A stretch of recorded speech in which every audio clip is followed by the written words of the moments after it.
చాలా బాగుంది ప్రభుత్వం. హ్మ్. డిప్యూటీ సీఎం పవన్ కళ్యాణ్ గారు అయితేనే, ముఖ్యమంత్రి నారా చంద్రబాబు నాయుడు గారు అయితే ప్రభుత్వం బాగానే ఉంది. మా ఎమ్మెల్యే కావ్య కృష్ణారెడ్డి గారు కానీ, అభివృద్ధి కార్యక్రమాలు కానీ, రోడ్డు పనులు కానీ, ఇంటింటికి ఎమ్మెల్యే అనే కార్యక్రమం కానీ ప్రతి వార్డులో ప్రతి ఏరియాలో బాగా ఉంది. పెన్షన్ కూడా 31వ తారీఖే అందిస్తున్న చంద్రబాబు నాయుడుకి దాని కృతజ్ఞత ఇదిగా అంటే తెలుపుతున్నాను. గత ప్రభుత్వానికి ఈ ప్రభుత్వానికి ఎలాంటి డిఫరెన్స్ అనేది మీరు చూసారు? గత ప్రభుత్వ గత ప్రభుత్వంలో దోచుకోవడం తప్పక అభివృద్ధి కార్యక్రమం అనేది లేదు. ఈ ప్రభుత్వంలో చంద్రబాబు నాయుడు గారు ఒక సంవత్సరంలో అభివృద్ధి ఏంటో చూపించారు. పవన్ కళ్యాణ్ గారు, చంద్రబాబు నాయుడు గారు అభివృద్ధి అంటే ఏందో చూపించారు.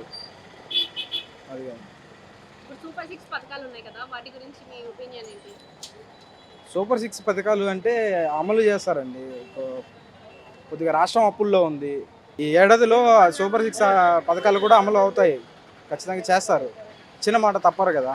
ఇప్పుడు మెగా డిఎస్సి అయితేనేమి, అన్నీ నిరుద్యోగులకు ఉద్యోగాలు అయితేనేమి అన్నీ అందుతాయి. అభివృద్ధి అంటే ఏందో చంద్రబాబు నాయుడే చూపిస్తాడు.